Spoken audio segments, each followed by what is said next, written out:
আমি আসি। আমাদের গল্পগুলো যদি ভালো লেগে থাকে তাহলে অবশ্যই সাবস্ক্রাইব করে পাশে থাকবেন। ধন্যবাদ। আর আমি প্রিয়াঙ্কা। আমাদের গল্পগুলো যদি ভালো লেগে থাকে অবশ্যই আমাদের চ্যানেলকে সাবস্ক্রাইব করে পাশে থাকবেন।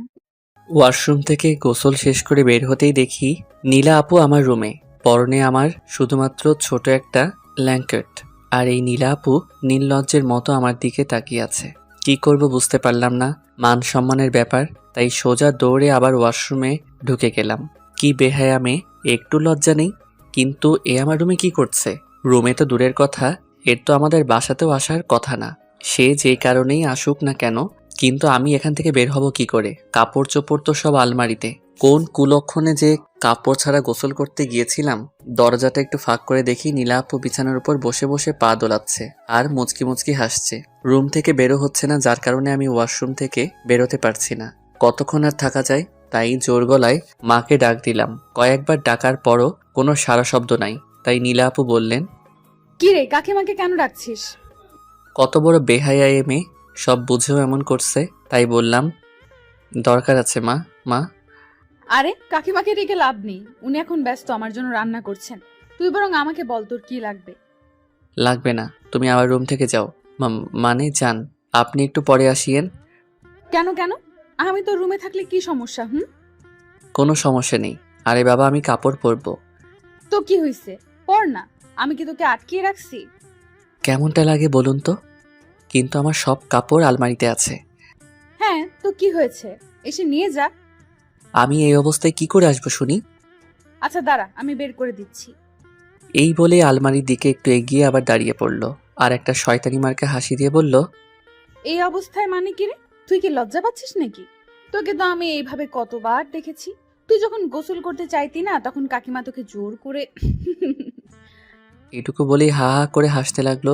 আর হঠাৎ করেই আমার মাথা গরম হয়ে গেল আর বললাম, এই, আপনি আমার রুম থেকে বেরোন তো। বেরোন বলছি। কথাটা বলে ওর মুখ থেকে হাসিটা নিমিষেই উধাও হয়ে গেল। তাই আর কিছু না বলে কাপড়গুলো বের করে দিয়ে নীরবেই রুম থেকে বের হয়ে গেল। হয়তো আমার এই কঠোরভাবে কথা বলাতে কষ্ট পেয়েছে। আমি নিশ্চিন্তে কাপড়গুলো পরে নিলাম। তখনই নাচ থেকে মায়ের ডাক এলো, তাই নিচে এলাম। এসে অবাক হলাম, কারণ বাসাতে দাদু এসেছে।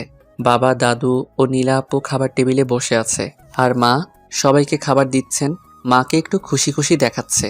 মা হেসে হেসে দাদুকে বলল, এই তো আপনার নাতি এসে পড়েছে।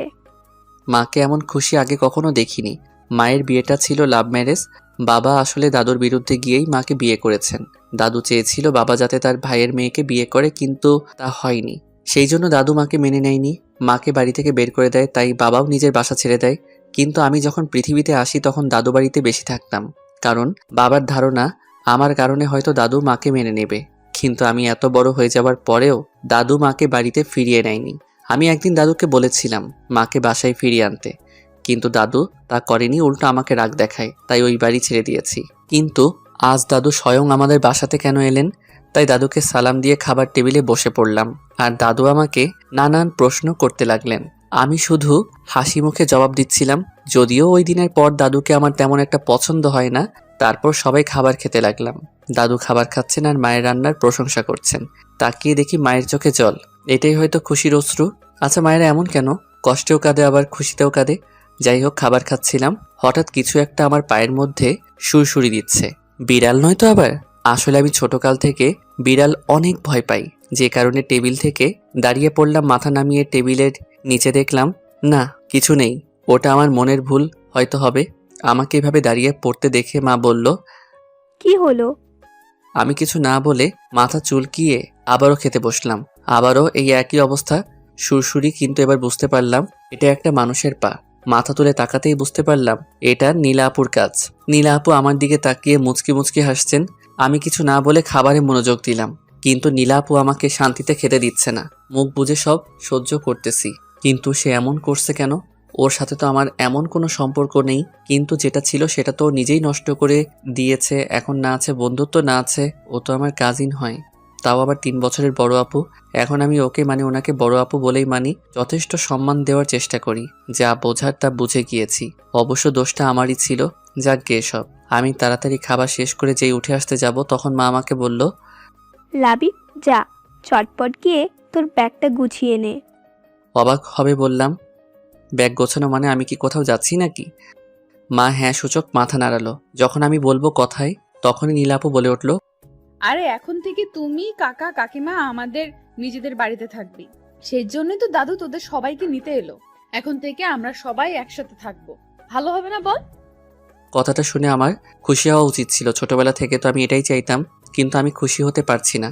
কারণ সেদিনের ওই ঘটনা আর নীলা আপুর সাথে এই বিচ্ছিরি ঘটনার পর আমি নিজেই নিজেকে প্রতিজ্ঞা করেছিলাম যে আমি আর ওই বাড়িতে ও নীলা আপুর সামনে আর কখনোই যাব না। আসলে আমি নীলার থেকে দূরে থাকতে চাই। এখন কি করা উচিত তা বুঝতে পারছি না, তাই নিজের রুমে চুপচাপ চলে এলাম। এতদিন পর সবাই ওই বাসাতে যাব, সবাই কত খুশি। এখনো কি করে আমি যাব না বলি? আমাকে ছাড়া তো কেউ যাবে না। আমার ভাগ্যটাই খারাপ। কেন যে আমি সেদিন নীলাকে নিয়ে ওইসব ভাবতে গিয়েছিলাম, কিছু বুঝতেছে না তো। চলুন বুঝিয়ে বলি। ছোটবেলা থেকে নীলা আপু আর আমি খুব ভালো বন্ধু ছিলাম, যদিও সে আমার থেকে 3 বছরের বড়। আমি যখন ওই বাড়িতে যেতাম নীলা আপুর সাথেই সবসময় থাকতাম। ছোটবেলা থেকেই নীলা আপুকে আমার ভালো লাগতো। যখন আমি কলেজে ভর্তি হই তখন আমি বুঝতে পারি নীলা আপুর প্রতি আমার ভালোবাসাই ছিল না, তার থেকে বেশি কিছু ছিল।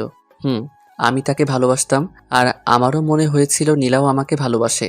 এর অনেক কারণ ছিল, যেমন নীলা আপু আমাকে অনেক কেয়ার করত। আমি ঠিক সময় খাবার খেয়েছি কিনা, পড়তে বসেছি কিনা, ইত্যাদি ইত্যাদি। আর সুযোগ পেলেই দুজনে ঘোরাঘুরি করতাম আর খাওয়া দাওয়া। ফোনে তো কথা হতো ঘন্টার পর ঘন্টা, কথা বলা শুরু করলেই তো শেষই হয় না।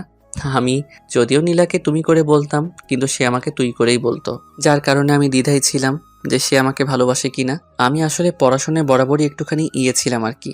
আর পরীক্ষার খাতায় আশপাশ করে লিখেই পাশ করে যেতাম। তো সেই কারণে আমার ক্লাসমেট ঋতুকে পরীক্ষার আগে থেকেই তল্লাই কথা শুরু করেছিলাম।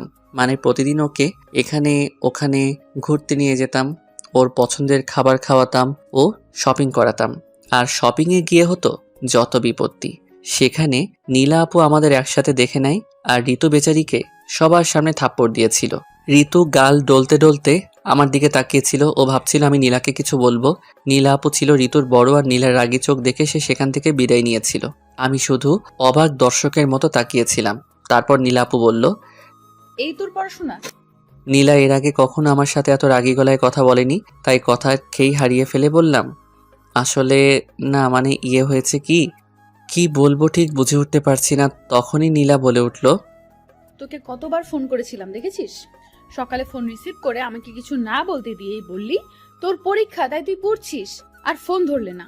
আর তোর বাড়িতে গিয়েছিলাম, তুই সেখানেও ছিলি না, তাই একা একা শপিং করতে এলাম। আর এসেই দেখি তোর কি আদৌ মনে আছে আজকে কি? আমি তার কথা এতক্ষণ মন দিয়ে শুনছিলাম। তারপর বললাম, আজকে কি? সে আমার কথায় বিরক্ত হয়ে ওর ব্যাগ দিয়ে আমাকে মারতে লাগলো। তারপর তার হাতের ব্যাগগুলো আমাকে দিয়ে বলল, রাতে এগুলো পরে চলে আসিস। তারপর নীলা আপু আর এক মুহূর্ত এখানে দাঁড়ালো না। আমিও সাথে সাথে সেখান থেকে বেরিয়ে গেলাম। অনেক কয়টা কল করেছি নীলাকে, কিন্তু ধরেনি, বারবার কেটে দেয়। বুঝলাম মনে হয় অনেক রাগ করেছে। আসলে নীলার আজ বার্থডে, তাই গিফট কিনতে এখানে এসেছিলাম।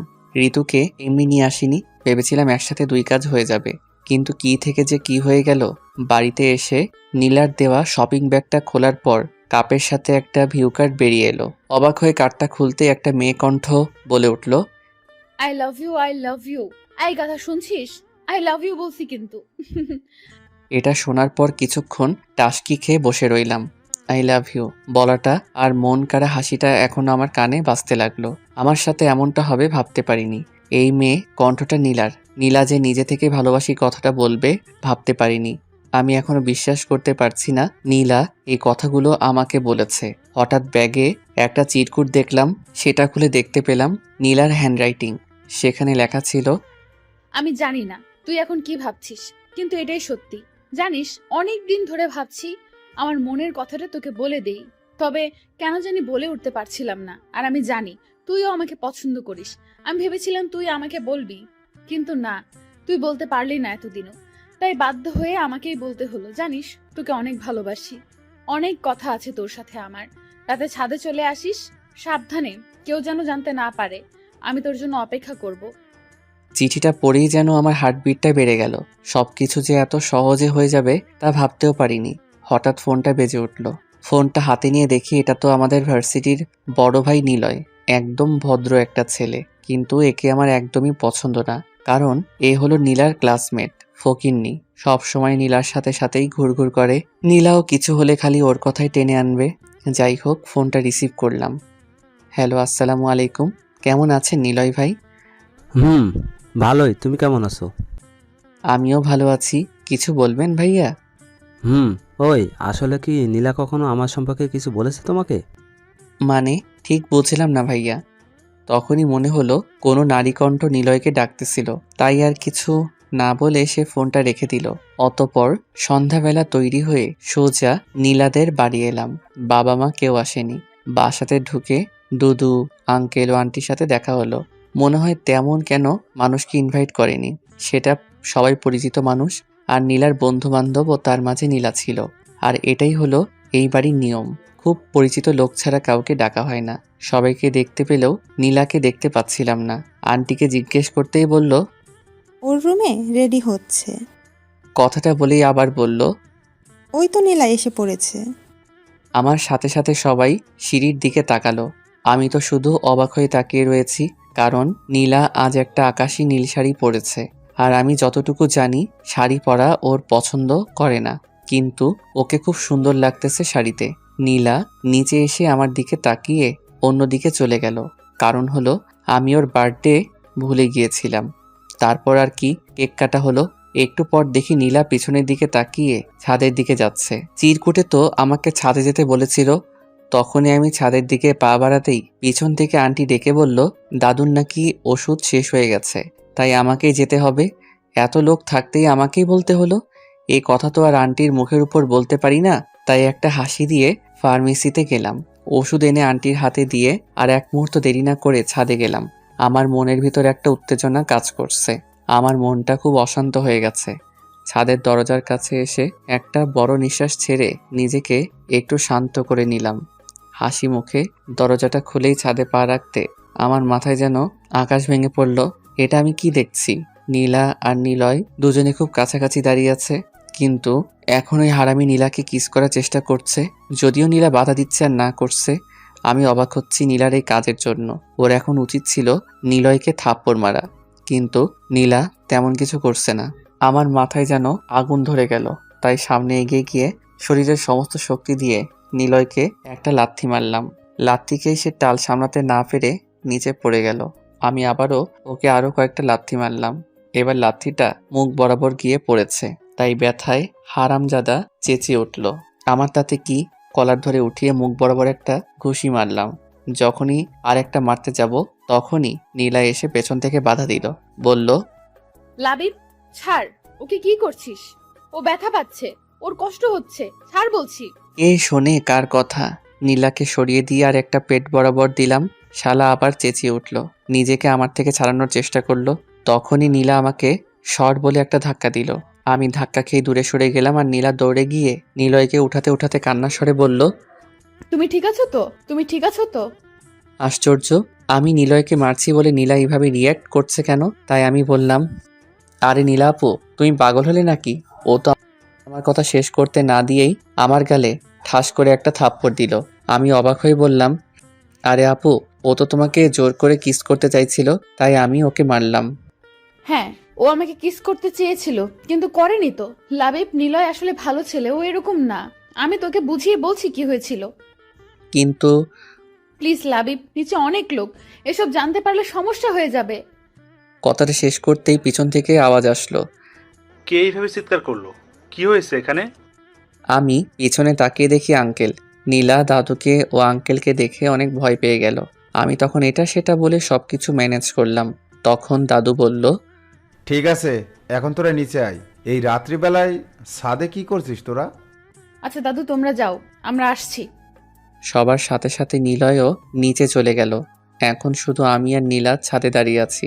আমি নীলার দিকে তাকিয়ে দেখে এখনো ভয় কুঁকড়ে আছে, আর সিঁড়ির দিকে এক নজরে তাকিয়ে আছে।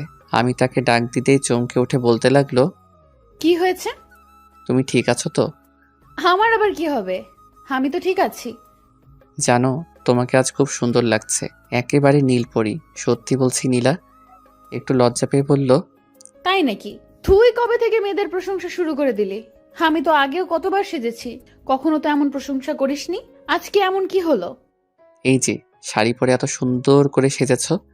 ও আচ্ছা, তার মানে তোর শাড়ি পছন্দ, তা আমাকে আগে বললেই পারতি। আমি বললে কি শাড়ি পরতে? তা অবশ্য পরতাম না, কারণ শাড়িতে আমার খুব আনইজি ফিল হয়। আম্মু বলল আজ পরলাম। আজকে তোর কি হয়েছে বলতো? তোর মতলবটা কি, আজ এভাবে কথা বলছিস কেন? আমি আর সময় নিলাম না, পকেট থেকে ওর জন্য কিনে আনা বালা বের করে হাঁটু গেড়ে বসে ওকে প্রপোজ করলাম। নীলা, আই লাভ ইউ। আমি তোমাকে ভালোবাসি, অনেক আগে থেকেই বাসি, কিন্তু কখনো বলার সাহস পাইনি। আজকে বলছি, তুমি আমাকে বিয়ে করবে? কথা দিচ্ছি তোমাকে অনেক ভালোবাসবো, কখনো কষ্ট পেতে দেব না, শুধু আমাকে ফিরিয়ে দিও না। নীলা আমার দিকে ভূত দেখার মতো করে তাকিয়ে আছে। কি হলো, কথা বলছো না কেন?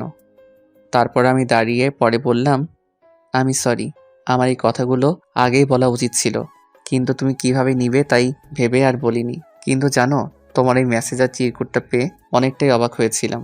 কি হলো, তুমি কথা বলছো না কেন? কি বলছিস তুই এগুলো? লাবিব, তোর মাথা ঠিক আছে? আমরা দুজন কাজিন হই, তুই আমাকে কি করে ভালোবাসতে পারিস? আর আমি তোর থেকে গুনে গুনে 3 বছরের বড়, এমনটা তুই ভাবলি কি করে? নীলার এমন কথা শুনে আমি মুহূর্তেই পাথর হয়ে গেলাম। কি বলছে এসব? আর কেমনই বা বলছে? ও কি আমার সাথে এখন মজা করছে নাকি? আমাকে চুপ থাকতে দেখে নীলা আবার বলল, লাবিব, তুই ভাবতেও পারছিস এটা অন্য লোকে জানতে পারলে কি ভাববে? তোর এতটুকু কমন সেন্স নাই? কি রে, কথা বল। তুমি এসব কি বলছো নীলা? ওই চুপ, আপু বল। তোমার সমস্যাটা কোথায়? মানে তুই বুঝতে পারছিস না আমরা কাজিন? তুই যেটা ভাবছিস সেটা হতে পারে না। তো কি হয়েছে? কাজিনদের মধ্যে কি কখনো বিয়ে হয় না? তোমার মা বাবাও তো কাজিন, কই তাদের তো কেউ কিছু বলে না? হ্যাঁ ঠিক আছে, কিন্তু আমি তোর থেকে বড়, এটা হয় না লাবিব। এবার আমার মাথায় রাগ উঠে গেল, তাই বললাম, তোমার সমস্যা কি? এমন উল্টা কথা বলছো কেন? তুমি নিজেই তো আমাকে আগে ভালোবাসার কথাটা জানালে, আর এখন কি সব উল্টোপাল্টা বলছো? শোনো, এটা কোনো মজার বিষয় নয়, এটা আমার জীবনের প্রশ্ন, আমার ভালোবাসার প্রশ্ন।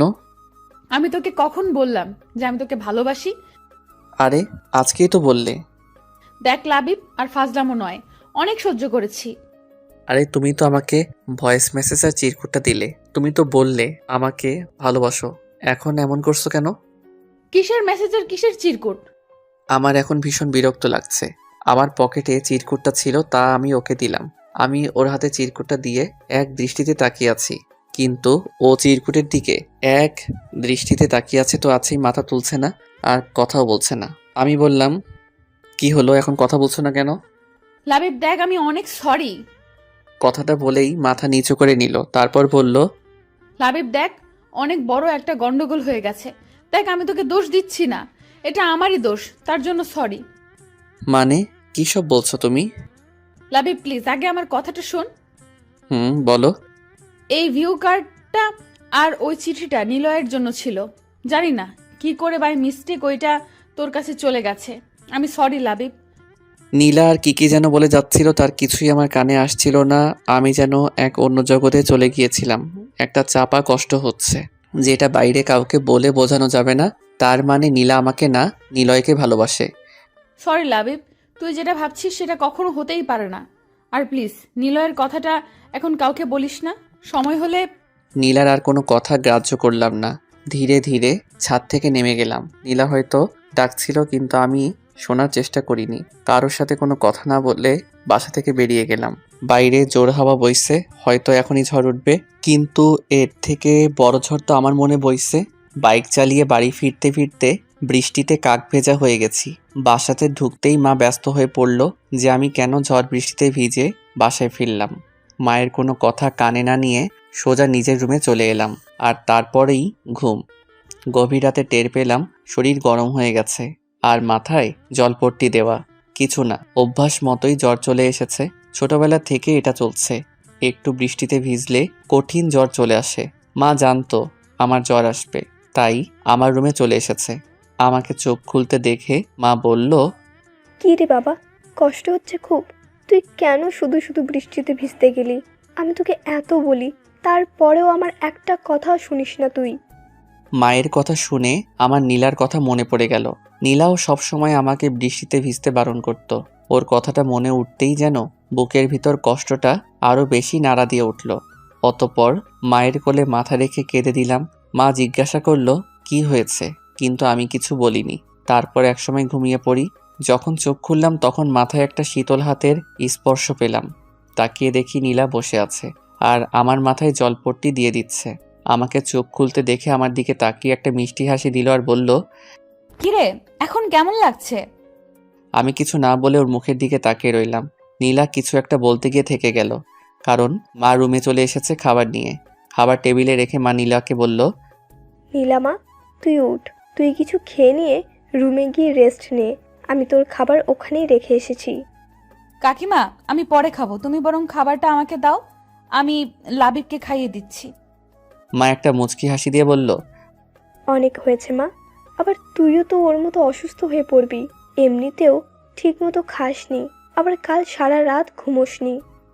কিন্তু কাকিমা। কোনো কিন্তু নয়, আমি যা বলছি সেটা কর। মায়ের কথা শুনে নীলা আর কিছু বলল না। আমার দিকে একবার তাকিয়ে নীলা চলে গেল অন্য রুমে। মায়ের কাছে শুনেছি আমি নাকি গতকাল সারাদিন সারা রাত জ্বর নিয়ে পড়েছিলাম, আর নীলা সব কিছু ছেড়ে ছুড়ে এতক্ষণ আমার সেবা করছিল। খুব অবাক হলাম মায়ের কথা শুনে। নীলা আমার জন্য এতটা ভাবে, মনে মনে অনেক খুশি হলাম। পরক্ষণে আবার মনটাই খারাপ হয়ে গেল, কারণ নীলা নিলয়কে ভালোবাসে। তারপর খাবার আর ওষুধটা খেয়ে ঘুমিয়ে পড়লাম। বিকেলের দিকে ঘুম ভাঙে, নিজেকে বেশ চাঙ্গা আর ফুরফুরে লাগছে, জ্বরটা আর নেই। অতপর ওয়াশরুমে গেলাম। তারপর বাহির হয়ে দেখি নীলা বসে আছে আর আমাকে দেখে হাসি মুখে প্রশ্ন করলো, কিরে, কেমন আছিস এখন? বিছানায় বসে বললাম, একদম ভালো, জ্বর নেই বললেই চলে। তারপর নীলা আমার দিকে স্যুপের পেয়ালাটা এগিয়ে দিতে দিতে বলল, যাক বাবা, ভালো হয়েছে, যে ভয় পাইয়ে দিয়েছিলি তুই। আমি কিছু না বলে নীলার দিকে তাকিয়ে আছি। কিরে, হা করে কি দেখিস? খেয়ে নে, ঠান্ডা হয়ে যাবে। আমি নীলার কোনো কথা না শুনে পেয়ালাটা রেখে দিলাম। তা দেখে নীলা অবাক হয়ে বলল, কিরে, কি হলো, খাবি না? I love you. মানে? বিশ্বাস করো, আমি তোমাকে খুব ভালোবাসি। দেখ লাবিব, পাগলামো করিস না, আমি তোকে সবকিছু খুলে বললাম, তারপরেও তুই। আমি কোনো পাগলামি করছি না, সত্যি যেটা সেটাই বলছি। তুই ভালো করেই জানিস সেটা কোনোদিন সম্ভব না। ভুলে যায় সব, দেখবি আমার থেকে তুই ভালো কাউকে পাবি, যে তোকে ভালোবাসবে, সুখে রাখবে। এবার আমি উঠে দাঁড়িয়ে নীলার হাত ধরে বললাম, বিশ্বাস করো, আমি তোমাকে খুব ভালোবাসি। সবসময় শুধু তোমার কথাই ভাবি, আর তোমাকে ছাড়া তো অন্য কাউকে চাই না, তোমাকে চাই শুধু। নীলা আমার থেকে হাত ছাড়ানোর চেষ্টা করে বলতে লাগলো, লাবিব, হাত ছাড়, পাগলামো করিস না, আমাদের অনেক ভালো একটা সম্পর্ক, তা নষ্ট করিস না। কথাটা বলেই হাত ছাড়িয়ে নিয়ে দরজা দিয়ে বাইরে চলে যাচ্ছিল নীলা। তখন আমি ওর পর আটকে দরজা বন্ধ করে দিলাম। যখন সে বলল, লাবিব, দরজাটা বন্ধ করলি কেন? খোল বলছি, আর আমাকে যেতে দে। তুমি কেন বোঝার চেষ্টা করছো না? আমি সত্যি তোমাকে অনেক ভালোবেসে ফেলেছি। দেখ, তুই কিন্তু এবার তোর লিমিট ক্রস করে ফেলছিস। আমি যেন নিজের অজান্তেই নীলার খুব কাছে চলে গেছি, আর সেই জন্য হয়তো নীলা আমাকে ঠাস করে একটা থাপ্পড় দিয়ে বসলো। আচমকা থাপ্পড়কে আমি কিছুটা পিছিয়ে পড়ি। জানি না কি হয়েছিল আমার। নীলা আমার দিকে ঘৃণার দৃষ্টিতে তাকিয়ে বলল, ছি লাবিব, আমি ভেবেছিলাম তুই সবটা বুঝতে পারবি, কিন্তু তুই যে এতটা নিচে নেমে গেছিস তা আমি ভাবতেও পারিনি। আমারই ভুল হয়েছে তোকে বোঝাতে যাওয়া। আমি কিছু না বলে মাথা নিচু করে দাঁড়িয়ে আছি। আসলেই অনেক বড় একটা ভুল করে ফেলেছি। নীলা বলতে লাগলো, তুই আর কখনো আমার সামনে আসবি না, আমি তোর মুখও দেখতে চাই না। কথাটা বলেই দরজা খুলে নীলা হন করে চলে গেল। আমি ভাবলাম ওকে সরি বলা দরকার। যেই দরজার সামনে আসলাম দেখি মা দাঁড়িয়ে আছে। আমি মাকে দেখেই ভয় পেয়ে গেলাম। মা কিছু বুঝতে বা শুনতে পাইনি তো। আমি মায়ের দিকে ভয়ের তো চোখে তাকিয়েছিলাম, আর মা আমাকে বলল, কি রে, নীলা এভাবে চলে গেল কেন? কিছু কি হয়েছে? যাক, তাহলে মা বুঝতে পারিনি। তাই আমি মাকে বললাম, না মা, কিছু হয়নি। নীলা আপুর কি নাকি জরুরি কাজ পড়েছে, তাই ওভাবে চলে গেল। তারপর মা চলে গেল। আমি আর নীলাকে সরি বলতে পারলাম না। তারপর অনেক চিন্তা ভাবনার পর ঠিক করলাম আমি নীলাকে ভুলে যাব, আর নীলাকে নিয়ে সব ভুল চিন্তা ভাবনা মাথা থেকে বের করে দিব। নীলা যা চাই সেটাই হবে। আমি আর আমার মুখ ওকে দেখাবো না। তাই ওর কাছে একটা চিরকুট লিখে ক্ষমা চাই। তার সাথে এটাও লিখেছিলাম যে আমি আর ওর সামনে আসবো না, কোনোভাবে ডিস্টার্ব করব না। কয়েকদিন পর পরীক্ষা, তাই পরীক্ষার প্রস্তুতিতে নিজেকে ব্যস্ত করে ফেললাম। যথেষ্ট চেষ্টা করেছিলাম, কিন্তু কিছু পরীক্ষা আর ভালো হলো না। একটু কষ্ট হলো বটে, তারপর সবকিছু বাদ দিয়ে ফাইনাল পরীক্ষার জন্য ভালো একটা প্রস্তুতি নিতে লাগলাম। তো আর কি, আলতু ফালতু সব কাজ ফেলে দিয়ে পড়াশোনায় মনোযোগ দিলাম। নিয়মিত ক্লাস কোচিং করেই আমার সময় পার হয়ে যেতে লাগলো। লাস্ট 2 মাস নিজেকে অনেকটাই সামলে নিয়েছি। নিয়মিত একটাই রুটিন মেনে চলি। আমার এই পরিবর্তন দেখে মা বাবা অনেক খুশি। আর এতদিন নীলা আপু বা ওই বাড়ির আশেপাশেই যাইনি, তবে দেখা হয়েছিল একদিন ভার্সিটির ক্যাম্পাসে। ওর চোখে আমার জন্য শুধু ঘৃণাই দেখেছিলাম। পরীক্ষার আর 10 দিন বাকি, তাই জোর দিয়েই পড়াশোনা করছি। আর বাসা থেকে বের হওয়া একদম বন্ধ করে দিয়েছি। এতক্ষণ যা শুনছিলেন সেটা ছিল অতীত, চলেন এখন বাস্তবে ফিরা যাক। আসতে পারি? আমার ভাবনায় ছেদ পড়ল নীলা আপুর ডাকে। তাকিয়ে দেখি দরজার বাইরে দাঁড়িয়ে আমার দিকে তাকিয়ে আছে। আভি কিছু বলে অবাক হয়ে ওনার দিকে তাকিয়ে আছি। তারপর উনি ভিতরে আসলেন, এসেই বলতে লাগলেন, কিরে, তুই এসে শুয়ে আছিস? ব্যাগপত্র গোছাবি কখন? জলদি কর, বাসাতে সবাই তোদের জন্য অপেক্ষা করছে। আচ্ছা, তোর কি কি জিনিস লাগবে তুই আমাকে বল, আমি ব্যাগে গুছিয়ে দিচ্ছি। আমি অবাক হয়ে তার দিকে তাকিয়ে আছি। নীলা আপু হঠাৎ আমার সাথে এরকম অদ্ভুত আচরণ করছেন কেন? এই তো কয়দিন আগেও তো আমাকে দেখতে পেত না, আমাকে একরকম ঘৃণা করে বললেই চলে। আর এখন নিজে থেকে এসেই আমার সাথে মিশতে চাচ্ছে, আগের মতো নর্মালভাবে কথা বলছে। কাহিনী কি? কিরে, কি ভাবিস বসে বসে? আমি তোকে কিছু বলেছিলাম? না, কিছু না। ও আচ্ছা। আপনি কেমন আছেন? আমি তো ভালো আছি, কিন্তু তুই তো দেখছি এই কয়দিনে একেবারে বদলে গেছিস। কই না তো, আমি তো আগের মতোই আছি। সে তো দেখতেই পাচ্ছি। নিজে থেকেই কিছু বলিস না, কেমন জানি ঠান্ডা ঠান্ডা মেজাজ। আমি কিছু জিজ্ঞেস করলে গম্ভীর ভাবে উত্তর দিচ্ছিস। কিরে, তুই শুনছিস? মানে আমি নীলাপুর এরকম ব্যবহারে অবাক হয়ে আছি। কি মুখে কথা নাই? হ্যাঁ, শুনছি, আপনি বলেন। কচু শুনেছিস? কিছু বললেন? না, কিছু বলিনি। তুই বরং বল তোর কি কি জিনিস গোছাতে হবে। না ধন্যবাদ, আপনাকে কিছু করতে হবে না, আমি নিজেই করে নিচ্ছি। কিরে, তুই কখন থেকে আপনি আপনি করছিস? তুই আমাকে আপনি কবে থেকে বলছিস? আগে বলিনি তো কি হয়েছে, এখন তো বলছি। তাছাড়া বড় আপুকে তো আপনি করেই বলবো, তাই না? নীলা কিছু বলতে চাইছিল, কিন্তু আমি উঠে গিয়ে আলমারি থেকে এক মনে দেখে দেখে কাপড় বের করছিলাম ব্যাগে ভরার জন্য। তারপর নীলা আপু কিছুক্ষণ পিছনে দাঁড়িয়ে থেকে চলে গেলেন। এখন আমি দাদু বাড়িতে নিজের রুম গোছাচ্ছি। ছাদের রুমটা আমি নিয়েছি, অবশ্য আমার জন্য আগে থেকেই একটা রুম গোছগাছ করে রাখা হয়েছিল, কিন্তু সেটা নীলা আপুর পাশের রুম ছিল। সবকিছু ঠিকঠাক করে যখন বিছানায় গিয়ে শুইলাম, তখন একটা চড়িওয়ালা হাত আমার দিকে একটা শরবতের গ্লাস এগিয়ে দিল। এটা নীলা আপু। আমি ধন্যবাদ বলে শরবতটা নিলাম। যখন শরবতটা মুখে দিতে যাব, তখন দেখি নীলা আপু এক দৃষ্টিতে আমার দিকে তাকিয়ে আছে। তারপর আমি গ্লাসটা খালি করে নীলা আপুর হাতে গ্লাসটা ধরিয়ে দিয়ে ধন্যবাদ বললাম, কিন্তু নীলা আপু ঠিক আগের মতোই তাকিয়ে আছে। তাই আমি বললাম, কিছু কি বলবেন? তোর আগে থেকে একটা রুম পরিষ্কার করা হয়েছিল, তুই আবার ছাদের এই ছোট্ট রুমটাতে আসলি কেন? জি, আসলে আমার এই রুমটা খুব পছন্দ হয়েছে। কেমন নিরিবিলি, আর সবসময় খুব ভালো আলো বাতাস আসে। তাছাড়া ছাদটা একেবারেই পাশে আছে, তাই আর কি। ও আচ্ছা, তাহলে নিচে চল, সবাই খেতে বসেছে। আপনি যান, আমি একটু পরে আসছি। কেন, আমার সাথে এখন লেগে তোর কি সমস্যা হবে? আরে না না, তা কেন হবে? আপনি এমনটা ভাবছেন কেন? আসলে এতক্ষণ কাজ করেছি তো, তাই একটু ফ্রেশ হয়ে যাব, আপনি যান। তারপর নীলা আপু আমার দিকে কিছুক্ষণ নিরাশ চোখে তাকিয়ে থেকে চলে গেল। অতপর রাতের খাবার পরও কিছুক্ষণ পড়াশোনার পর আর ভালো লাগছিল না, তাই আমি ছাদে এসে রেলিং ধরে দাঁড়িয়ে রইলাম। অনেকক্ষণ ধরে দাঁড়িয়ে আছি, হঠাৎ কারো পায়ের শব্দ পেলাম। পিছনে তাকিয়ে দেখি নীলা আপু দাঁড়িয়ে আছে, মুখে মিষ্টি একটা হাসি লেগে আছে, পরনে আবার একটা শাড়ি। আমি একটুখানি তাকিয়ে আবার ঘুরে দাঁড়ালাম। সামনের দিকে তাকিয়ে থেকে জিজ্ঞেস করলাম, আপনি এত রাতে ছাদে কি করছেন? আগে তুই বল, তুই এত রাতে এখানে দাঁড়িয়ে আছিস কেন? আর পড়তে ভালো লাগছিল না, তাই এখানে এসেছি। আমি ওই জন্যই আসছি।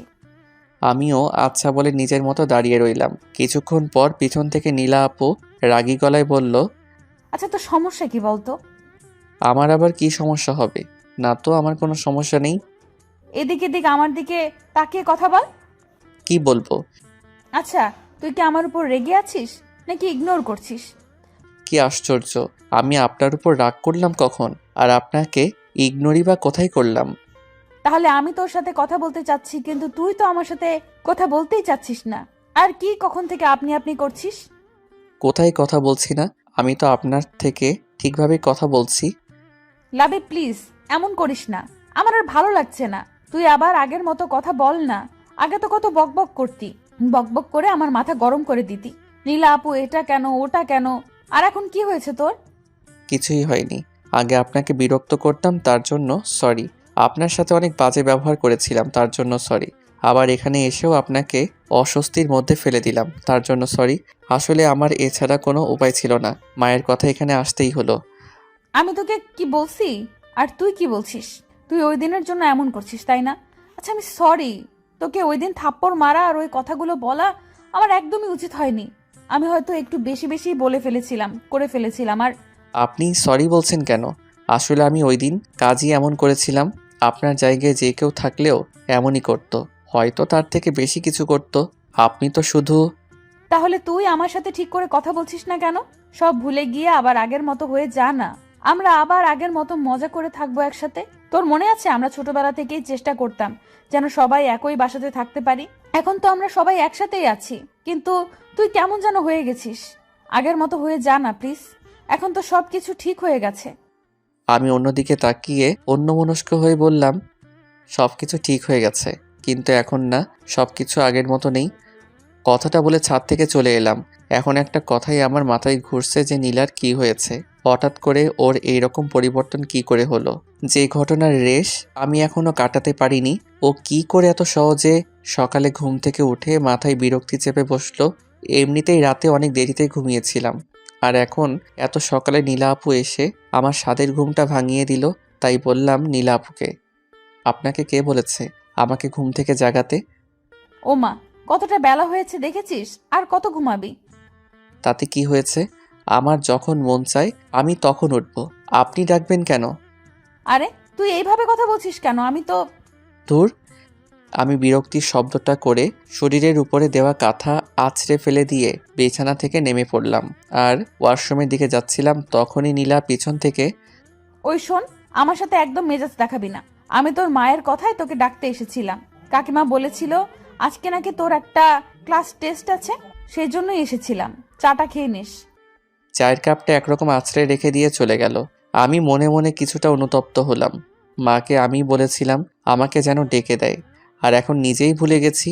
বেচারি ডাকতে এলো, অথচ এতগুলো কথা শুনিয়ে দিলাম। কার মুখ দেখেছি ঘুমাতে গিয়েছিলাম? রাতে আয়নার সামনে যাওয়াটা একদমই ঠিক হয়নি। তড়িঘড়ি করে রেডি হয়ে নোটস কাটতে লাগলাম। নাস্তা খাওয়ার সময় নেই, আর নিচেও গেলাম না। কিছুক্ষণ পর দেখি নীলা আপু প্লেটে করে নাস্তা নিয়ে এলো। এসেই পালটা সামনে রেখে দিয়ে বলল, কাকিমা পাঠিয়েছে, খেয়ে নিস। কথাটা আমার কেমন যেন নিরামিষ নিরামিষ লাগলো। আমি কিছু বলার আগেই নীলা আপু চলে গেল। তারপর খেয়ে নিলাম। কিছুক্ষণ পর ভার্সিটি যাওয়ার জন্য নিচে আসতেই মা জিজ্ঞাসা করলো, কি রে, কোথায় যাচ্ছিস? খাবি না?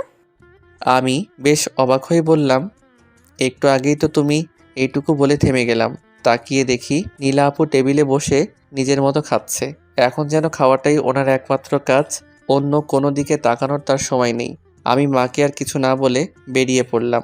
পরীক্ষা শেষ করে হল থেকে বের হয়ে দেখি নীলা আপু দাঁড়িয়ে আছে। আমি কিছু বলার আগে জিজ্ঞেস করলো, কিরে, কেমন হলো পরীক্ষা? ভালোই। গুড। এখন কি বাসাতেই ফিরবি? না, একটু সময় লাগবে, আমার লাইব্রেরিতে একটু কাজ আছে। ও আচ্ছা, ঠিক আছে, যা তাহলে। আচ্ছা। ওই দাঁড়া। কিছু বলবেন? না, চল। কোথায়? কেন, তুই নাকি লাইব্রেরিতে যাবি? হ্যাঁ, তা তো যাবই। তাহলে চল। আপনিও যাবেন? কেন, তোর কোনো সমস্যা আছে? না, তা হবে কেন, চলুন। তারপর লাইব্রেরিতে ঢুকতে দেখি ঋতু বসে আছে সেখানে। চোখাচোখি হতেই সে আমাকে ডাক দিল। আমি কয়েকটা বই নিয়ে ওর পাশেই বসে পড়লাম। কিছু জিনিস নোট করতে হবে। তখন পাশ থেকে ঋতু বলে উঠল, কেমন আছো? ভালো, তুমি কেমন আছো? এই তো ভালোই। তোমাকে তো আজকাল দেখাই যায় না, ফোন দিলেও তো পাই না। আজকাল কি করো? না, আসলে আমি নতুন একটা নাম্বার নিয়েছি, তাই আমাকে ফোনে পাচ্ছিলে না। আর জানোই তো কিছুদিন পর পরীক্ষা। আমি তো তোমার মতো ব্রিলিয়েন্ট না, আমার সব পড়াই বাকি পড়ে গেছে। সেই জন্য এই কয়দিন একটু বুঝোই তো। ও আচ্ছা, খুব ভালো। আচ্ছা, তোমার নতুন নাম্বারটা কি দেওয়া যাবে? আমি কিছু একটা বলতে যাব, তখনই সামনে থেকে একটা গুরুগম্ভীর রাগী গলার আওয়াজ এলো। এই মেয়ে, লাইব্রেরি কি কথা বলার জায়গা? এইটুকু ম্যানার্স এতদিনে শেখনি? জি, এটাই নীলা আপু। ঋতু নীলা আপুর দিকে তাকিয়ে বলল, সরি আপু। ঠিক আছে। যেই কাজে এসেছো সেই কাজই করো, অন্যদের বিরক্ত করো না। আচ্ছা আপু। এরপর ঋতু একটাও টু শব্দ করলো না। এরপর কিছুক্ষণ ঋতু বই ঘেটে নিঃশব্দে কখন যে চলে গেল টেরই পেলাম না। আমার কাজ শেষ হতেই উঠে পড়লাম। অনেকটা সময় ধরেই এখানে বসেছিলাম, নীলাপুর দিকে তাকিয়ে দেখলাম একটা খোলা বইয়ের উপর মাথা রেখে ঘুমিয়ে পড়েছে। ওনাকে ডাক দিতে গিয়েও ডাক দিতে পারলাম না, কারণ ওর মায়াভরা মুখের দিকে চোখ আটকে গেছে। এভাবে ওর মায়াভরা মুখটা আগে দেখিনি। কি অপরূপ লাগছে ওকে ঘুমন্ত অবস্থায়। এক মনে তাকিয়েছিলাম, জানি না কতক্ষণ এভাবে তাকিয়েছিলাম। হঠাৎ করে কাঁধে কারো হাত অনুভব করতে লাফিয়ে উঠলাম। পিছনে তাকিয়ে দেখি ঝাড়ুদার আমার দিকে তাকিয়ে মুচকি মুচকি হাসছে আর বলল, সরি মামা, প্রেম বেঘাত ঘটালাম। এভাবে হুঁশ জ্ঞান হারাইয়া ফেললে কি চলে? কখন থেকে ডাকতেছি।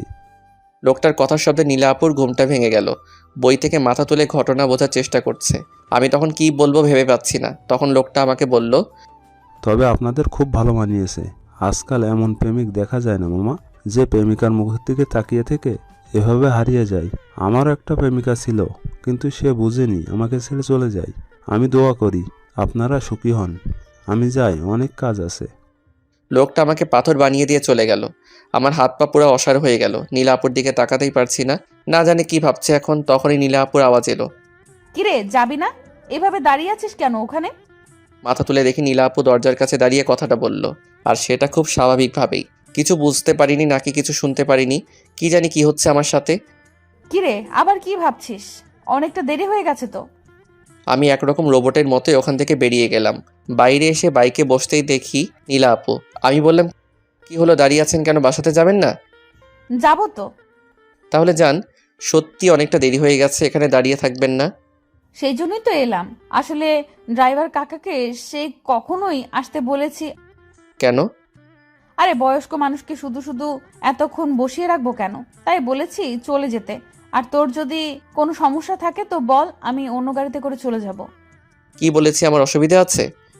ও আচ্ছা, চল তাহলে। ওঠেন। কিছু দূর যাওয়ার পর আমি বললাম, নীলা আপু, সকালের ব্যবহারের জন্য আমি আসলে সরি। জানি না ঘুম থেকে উঠে কি হয়ে গেল। হুম হুম বিশ্বাস করুন, আমি আসলে ওইভাবে বলতে চাইনি। হুম হুম কি হলো, আমি কি বলছি আপনি শুনতে পাচ্ছেন? এই থাম থাম, এখানেই থাম। হঠাৎ করে এমন বলায় ভয় পেয়ে গেলাম, আর বাইকটা দাঁড় করিয়ে বললাম, কি হলো, কি হলো? ওইদিকে দেখ, ফুচকার দোকান, চল ফুচকা খাবো, অনেকদিন ধরে খাই না রে। বলেই হাঁটতে লাগলো। আমি আর কি বলবো, গেলাম পিছু পিছু। কিছুটা বিরক্তি নিয়ে নীলা আপুর পিছনে গিয়ে দাঁড়ালাম। তখন নীলা আপু পিছন ফিরে বলল, এই তুই খাবি? আশ্চর্য, এখানে এসেছি যখন নিশ্চয়ই খাবো। তাই কিছুটা বিরক্তি নিয়ে বললাম, না খাবো না। আচ্ছা ঠিক আছে, ওই মামা শুধু আমাকেই দেন। বিষয়টা অপমানজনক, তাই পিছনের চেয়ারটাতে ঠাস করে বসে পড়লাম। আর নীলা আপু ফুচকার প্লেটটা নিয়ে আমার পাশের চেয়ারটাতেই বসলো। একা একা খাইতেছে। আমি যে হাঁ করে বসে আছি তা আর দেখলো না। আমি নিরুপায় হয়ে বসে আছি, বলতেও পারছি না আমিও খাবো। আমিও তো অনেক দিন ধরে খাই না। তখন হঠাৎ করে আমার চোখটা আটকে গেল সামনের আরেকটা দোকানে। উঠে দাঁড়িয়ে ভালো করে দেখে নিলাম, হ্যাঁ এটা তো নিলয়। সাথে একটা শাড়ি পরা মেয়ে খুবই ক্লোজভাবে বসে আছে আর একে অপরকে খাইয়ে দিচ্ছে। তারপর আমি কিছুক্ষণ তাদের দিকে তাকিয়েছিলাম আর নীলা আপুকে বললাম, নীলা আপু, নীলা আপু। কি হয়েছে? ওটা নিলয় ভাইয়া না? কিন্তু নীলা আপু ওইদিকে একবার তাকিয়ে আমাকে বলল, তো ওনার সাথে তো একটা। ওটা ওর বউ। আমি অনেকটা অবাক হয়ে নীলা আপুর দিকে তাকিয়ে রইলাম। কি হলো ব্যাপারটা, এত বড় একটা জিনিস এত সহজে বলছে। আমি অবাক হয়ে বসে বসে এটাই ভাবতে লাগলাম। কি রে, এখানে বসে থাকবি নাকি? চল বাড়ি ফিরতে হবে। কথাটা বলে হাঁটতে লাগলো। আমি থ হয়ে দাঁড়িয়ে রইলাম। আসলে ঘটনা কি, এদিকে নীলা আপু বাইকের কাছে দাঁড়িয়ে আছে, তাই আমি গিয়ে বাইকে উঠে পড়লাম। এখন নীলা আপুকে কিছু জিজ্ঞেস করা যাবে না, যেভাবে দাঁড়িয়ে আছে মনে হয় না কিছু বলবে। সুযোগ বুঝে সব জানতে হবে। তারপর বাসাতে ফিরলাম। রাতে বিছানায় বসে শুয়ে শুয়ে পড়ছিলাম। বই পড়া বললে ভুল হবে, বই শুধু খুলেই রেখেছি। মন তো পড়ে আছে নীলা আপুর বিষয়গুলো নিয়ে। একটু পর পানি পিপাসা লেগে গেল, কিন্তু বোতলে তো পানি নাই, নিচে যাওয়ার মুড নাই। তাই মাকে কয়েকটা চিল্লানি দিলাম। তারপর বইয়ের দিকে মনোনিবেশ করার চেষ্টা করলাম। অনেকটা সময় হয়ে গেল কিন্তু মা আসছে না, তাই আবারও চিল্লানি দেওয়ার জন্য হাঁ করলাম। কিন্তু তার আগেই নীলা আপু এসে দাঁড়িয়ে আছে। রুমে ঢুকলো কখন টের তো পেলাম না। কি রে, এইভাবে গরুর মতন চিল্লাচ্ছিস কেন? আমার কাজ ছিল তাই আম্মুকে ডাকছিলাম, কিন্তু আপনাকে তো ডাকিনি, আপনি আসলেন যে। কাকিমা রান্না করতেছে, কি বলার আছে আমাকে বল। তো কি হয়েছে? আমার তো নিচে যেতে ইচ্ছে করছিল না, তাই মাকে ডাকছিলাম। আর আপনার যদি অসুবিধা হয় তো আপনাকে এনে দিতে হবে না। আম্মু। ওই চুপ, দে বোতল দে। ওই যে ওখানে আছে। তারপর বোতল সেটা নিয়ে চলে গেল। একটু পর আবার আসলো নীলা আপু। এই নে তোর পানির বোতল। তখন আমি বই থেকে মুখ তুলে দেখি নীলা আপু আমার দিকে তাকিয়ে আছে। আমি বললাম, কিছু কি বলবেন? না, পরক্ষণেই আবার নীলা আপু বলে উঠল, অ্যাটলিস্ট একটা ধন্যবাদ তো দিতে পারিস নাকি? কেন? কেন মানে? আমি এতটা কষ্ট করে পানি এনে দিলাম, একটা ধন্যবাদ তো দেওয়া উচিত, তাই না? ও ধন্যবাদ। তারপর আমি আবারও বইয়ের দিকে চোখ দিলাম। তখন নীলা আপু আবারও বলে উঠল, আচ্ছা, কি পড়ছিস? বই। সেটা তো আমিও দেখতে পাচ্ছি। তাহলে জিজ্ঞাসা করছেন কেন? আজব তো, এভাবে কথা বলছিস কেন? আমি আবার কিভাবে কথা বললাম? থুর। বিরক্তি নিয়ে রুম থেকে চলে গেল। আমি বসে বসে মুচকি মুচকি হাসতে লাগলাম। যাক, প্রতিশোধ ঠিকঠাকভাবে নেওয়া গেছে। এখন বুঝবে ফুচকার দোকানে আমার কেমন লাগছিল। কেন জানি না, খুব মজা লাগতেছে। আর নিজেকে ধরে রাখতে পারলাম না। বিছানার উপর উঠে নাচানাচি শুরু করে দিলাম। হঠাৎ করে দরজার দিকে চোখ পড়তেই কাঠ হয়ে গেলাম। নীলা আপু অবাক হয়ে চোখ বড় বড় করে আমার দিকে তাকিয়ে আছে। নীলা আবার এখানে কি করতে এলো? আমি আবার বিছানার উপর টুপ করে বসে পড়লাম আর বইটা হাতে নিয়ে ওটাতেই মুখ গুছলাম। ঘাটটা একটু কাত করে দেখলাম নীলা আপু একদম বিছানার ধারে এসে দাঁড়িয়ে আছে। তাকিয়ে দেখি মুখে আবার মুচকি হাসি। যেটা ভয় ছিল ঠিক সেটাই হলো। নীলা আপু আমাকে জিজ্ঞেস করলো, লাবিব, তুই এতক্ষণ কি করছিলি রে? কই না তো, কিছু না। আচ্ছা তাই? আপনি আবার এখানে কি করতে আসছেন? তোর মা পাঠালো, নিচে গিয়ে খাবার খেতে বলেছে, নাকি খাবারটাও উপরে এনে দিয়ে যাব? না থাক, আমি নিচে গিয়ে খাবো। আপনি যান, আমি আসছি। ঠিক আছে, আয় তাহলে। আর শোন, নেক্সট টাইম দরজাটা লাগিয়ে নিস, কেন? কারণ এরকম নাচ দেখে মানুষ হার্ট অ্যাটাক করতে পারে। কথাটা বলেই উচ্চস্বরে হাসতে হাসতে চলে গেল। আমাকে এরকম একটা অপমান করবে ভাবতেই পারিনি। কিন্তু এরকম হৃদয়কাড়া হাসি শুনে কেউ আর রাগ করে থাকতে পারে না, কেউই না। যাই হোক, আমি খাবার টেবিলে আসতেই দেখি নীলা আপু খাবার টেবিল ছেড়ে উঠে যাচ্ছে আর বাকিরা সবাই অট্টহাসি দিতে ব্যস্ত। অতপর এখানে কি হচ্ছে বোঝার চেষ্টা করলাম, কিন্তু কিছু বুঝতে না পেরে টেবিলে গিয়ে বললাম, জেঠিমা আমাকে খাবার দিতে দাদু জিজ্ঞেস করলো, তা দাদু ভাই, তোমার পরীক্ষা যেন কবে থেকে? এই তো পরের সোমবারে। ও, তাহলে তো আর কয়েকটা দিন মাত্র। তো প্রস্তুতি কেমন? জি, মোটামুটি ভালোই। তা পরীক্ষা শেষ হবে কবে? কোনো রকম সমস্যা না হলে মোটামুটি 15 দিন। আচ্ছা, তাহলে তো খুবই ভালো। এরপর দাদু, বাবা আর জেঠুকে উদ্দেশ্য করে বলল, তোরা তাহলে সবকিছু তৈরি করা শুরু কর এখন থেকেই। আর তো মাত্র কয়েকটা দিন। ক্যাটারিং নিয়ে তোদের চিন্তা করতে হবে না, ওটা আমার বন্ধু মালেক দেখে নিবে। ও অনেক ভালো জানাশোনা লোক আছে। তোরা বরং অন্যান্য দিকটা দেখ, আমি নেমন্তন্নের দিকটা দেখছি। বাবা আর জেঠু মাথা ঝাঁকালো। আমি অবাক হয়ে দাদুকে জিজ্ঞেস করলাম, বাসাতে কি কোনো অনুষ্ঠান আছে দাদু? আছে তো। কিন্তু কিসের অনুষ্ঠান? তখন মা পিছন থেকে বলল, কিসের আবার? বিয়ের অনুষ্ঠান। আমি হকচকিয়ে বললাম, বিয়ে? কার বিয়ে? কার আবার? আমাদের নীলার। কি, নীলাপুর বিয়ে? হ্যাঁ, এতটা অবাক হচ্ছিস কেন? আমাদের মেয়ে যখন বড় হয়েছে তখন বিয়ে তো দিতেই হবে। কতদিন আর এইভাবে বসিয়ে রাখবো? হ্যাঁ তা ঠিক আছে, কিন্তু কার সাথে? তখন জেঠিমা বলল, আরে সেটা বড় কথা না, বড় কথা হলো নীলার ছেলেটাকে পছন্দ হয়ে গেছে। এতদিন কত সম্বন্ধ এলো, কিন্তু নীলার কাউকে পছন্দ হয়নি। কিন্তু এবারে এক কথায় রাজি। আর নীলাকেও ছেলের বাবা মা খুব পছন্দ করেছেন। তারা চাইছে যত দ্রুত সম্ভব নীলাকে তাদের ছেলের বউ করে নিতে। আর ছেলে? তুই ছেলে নিয়ে পড়ে আছিস কেন? না মানে, ছেলেরও কি নীলাপুকে পছন্দ হয়েছে? আর এমন কোনো ছেলে আছে যে আমার নীলাকে পছন্দ করবে না? তাছাড়া ছেলের মা বাবাও বলেছে যে আমাদের পছন্দ মানে ছেলের পছন্দ। কত ভালো ছেলে বল। আজকাল কি এমন ছেলে পাওয়া যায়? আমার নীলাটা খুব ভাগ্যবতী। আমি শিওর এই ছেলে আমার মেয়েকে অনেক ভালো রাখবে। ও। আমি মাথা নিচু করে আমার খাবার খেতে লাগলাম। বাকিরা নিজেদের মধ্যে কথা বলছে, কি হলো এটা? নীলাপুর বিয়ে ঠিক হয়ে গেছে আর নীলাপুর রাজি? ভালোই, আমার তাতে কি? আমি এসব নিয়ে ভেবে কি করব? এসব বলে নিজেকে বোঝাচ্ছি ঠিকই, কিন্তু কোথায় যেন একটা অস্বস্তি অনুভব হচ্ছে। খাবার শেষে সোজা চলে এলাম। বিছানায় এসে চুপ করে বসে আছি। না, মন খারাপ না, আসলে আমি ভুল ভাবছি। বারবার একই ভুল কেন করছি? আসলে এখানে এসে নীলাপুর ব্যবহারে আমি অন্য কিছু ভেবেছিলাম। ভালোই হয়েছে এত তাড়াতাড়ি ভুলটা ভেঙে গেছে। রুমে আর ভালো লাগছে না, তাই ছাদে চলে আসলাম। ছাদের মধ্যে এসে অন্যদিকে তাকিয়ে রইলাম। আবার সেই কষ্টটা নাড়া দিয়ে উঠল। কেন এসব ভাবতে গেলাম? হঠাৎ ছাদের অন্যদিকে চোখ গেল, দেখি নীলা আপু ছাদের বেলকনিতে হেলান দিয়ে ফোন টিপছে। হয়তো আগে থেকে এখানে এসেছে, নয়তোবা আমার পরে। এলো তো এলোই, আমাকে দেখলোই না। ভেবেছিলাম আজকে নীলা আপুকে নিলয়ের ব্যাপারটা জিজ্ঞেস করব, কিন্তু এখন আর তা জানার ইচ্ছে নেই। জেনেও বা কী করব, দেখে মনে হচ্ছে কারোর সাথে মন দিয়ে চ্যাটিং করছে। থাকা ডিস্টার্ব না করি। যেই ছাদ থেকে নিচে নামতে যাব তখনই নীলা আপু ডাক দিল আমাকে। মুখে দেখে হাসি লেগে আছে। বাহ, নিজের বিয়ের খবর শুনে এত খুশি। নীলা আপু আমার কাছে এসে হাসি মুখে জিজ্ঞেস করলো, কিরে, ছাদে কখন এলি? আবার চলেও যাচ্ছিস? এই তো হাওয়া খেতে এসেছিলাম, হাওয়া খাওয়া হয়েছে তাই রুমে যাচ্ছি, অনেক পড়া আছে। ও, তোর তো আবার কিছুদিন পর পরীক্ষা। যা, পড়তে বস গিয়ে। কোনো সমস্যা হলে আমাকে বলবি। আচ্ছা। আমি এটা বলেই চলে এলাম। আমি ভেবেছিলাম যে আমাকে ডেকে কথা বলবে, এভাবে যে তাড়িয়ে দেবে তা ভাবিনি। মুখে কি হাসি দেখো। আরে বাবা, বিয়ে হতে যাচ্ছে তাতে কি, এত আদিক্ষেতা দেখানোর কি আছে, ফালতু। শেষ পরীক্ষাটা দিয়ে এসে দেখি বাড়িতে লোকজনের অভাব নেই, সবাই কাজ করছে। বাড়িটা সুন্দর করে সাজানো হচ্ছে আর কি, আর নানা রঙের বাতি দিয়ে সাজানো হচ্ছে। এই বাড়িতে বিয়ে বলে কথা। আমি এদিক ওদিক তাকিয়ে নিজের রুমে যাচ্ছিলাম। সবাই দেখি খুব ব্যস্ত।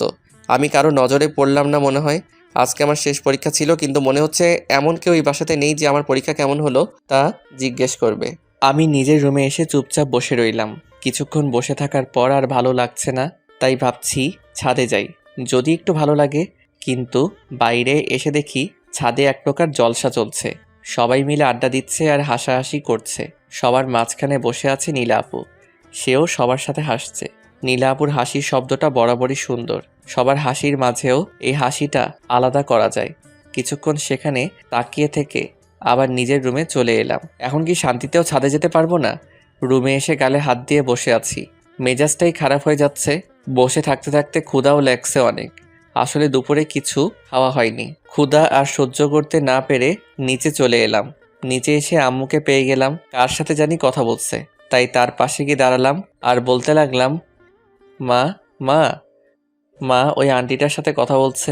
আমি যে ডাকতেছি সেটা মনে হয় শুনতেই পাচ্ছে না। মা।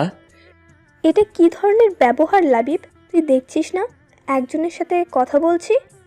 কিন্তু মা, আমার খিদে। আমার কথা শোনার আগেই আম্মু সে আন্টির সাথে কথা বলতে বলতে হেঁটে চলে গেল, আর আমি হাঁ হয়ে তাকিয়েছিলাম। এমনটাও আমার সাথে হবার ছিল? এতদিন আম্মু খাবার নিয়ে আমার পিছু পিছু ঘুরতো, আর আজকে আমি নিজে থেকে চাচ্ছি তবুও পাচ্ছি না। মনে হচ্ছে না এটা আমার নিজের বাড়ি, আর বাড়ির মানুষগুলো আমার আপনজন। সবাই আজকে এতটা ব্যস্ত যে আমাকে ভুলেই গেছে। কিছুক্ষণ ছন্নছাড়া হয়ে এদিক সেদিক ঘুরলাম, যদি আমার মুখ দেখে কারো মায়া হয় আর কি। না, একে তো খালি পেট, তার উপর আবার এই কোলাহল, ভালো লাগছিল না। তাই আমার নিজের রুমে চলে এলাম। তখন হঠাৎ লাবিব, নীলা আপুর কণ্ঠ শুনে হক চকিয়ে উঠে বসে পড়লাম। উঠে নীলা আপুর দিকে হ করে তাকিয়েছিলাম। নীলা আপু এখন বউ সাজে আছে, শুধু ঘোমটাটাই নেই মাথায় তার। অনেক সুন্দর লাগছে এই সাজে তাকে। মন চাচ্ছে অপলক তাকিয়ে থাকি। পরক্ষণে মনে হলো একটু পর ওর বিয়ে, তাই এসব ভেবে লাভ নেই। চোখ নামিয়ে জিজ্ঞেস করতে যাব আমার রুমে কেন, তার আগেই নীলা আপু বলল, তোর পরীক্ষা কেমন হলো? আমি অবাক হয়ে মাথা ঝাঁকালাম, এটা জানার জন্য যে সে এই সময় এখানে কেন। আচ্ছা, তোর সাথে আমার একটা গুরুত্বপূর্ণ কথা ছিল। কি কথা বলুন? আসলে কি করে যে বলবো। সমস্যা নাই, বলেন। আসলে আরে নীলা, তুই এখন এখানে কি করছিস? দরজার কাছ থেকে মা এই কথাটা বলল। মার দিকে তাকাতেই নীলা আপু চমকে উঠল আর বলল, আসলে ওর সাথে আমার কিছু কথা বলার ছিল, সেই জন্যই। এখন আবার কি কথা তোর? পরে অনেক সময় পাবি কথা বলার, তখন বলিস। এখন যা, নিজের রুমে যা। নীলা আপু আর কিছু না বলে আমার দিকে একবার তাকিয়ে মাথা নিচু করে চলে গেল। তখন মা আমার দিকে তাকিয়ে একটা হাসি দিয়ে বলল, নে, জলদি এগুলো পরে রেডি হয়ে নে। আমি মার হাতের দিকে তাকিয়ে দেখি বরের শেরওয়ানি আর পায়জামা। আমি অবাক হয়ে মার দিকে তাকালাম। তখন মা একটা মুচকি হাসি দিল। মায়ের সে হাসিতে যেন আমি আমার সব উত্তর পেয়ে গেলাম। সাথে সাথে আমি আবেগে মাকে জড়িয়ে ধরলাম।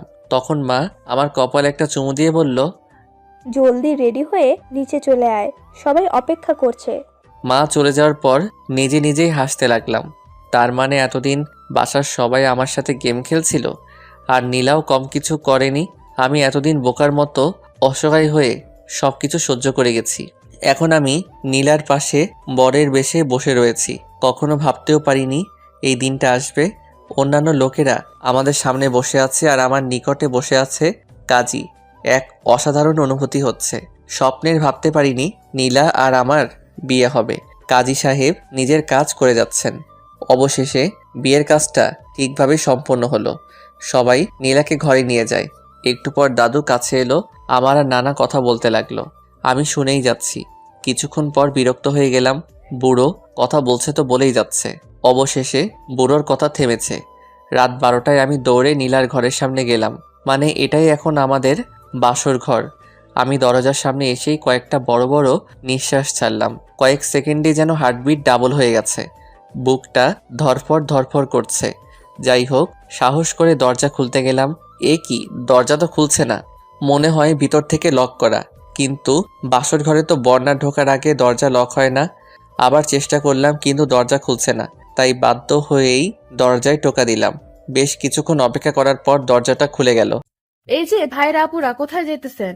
ভিডিও দেখেই চলে যাবেন সেটা তো হবে না, আমাদের চ্যানেলটা সাবস্ক্রাইব করতে হবে। তো তাড়াতাড়ি আমাদের চ্যানেলটা সাবস্ক্রাইব করুন আর নেক্সট পার্টের জন্য অপেক্ষা করুন।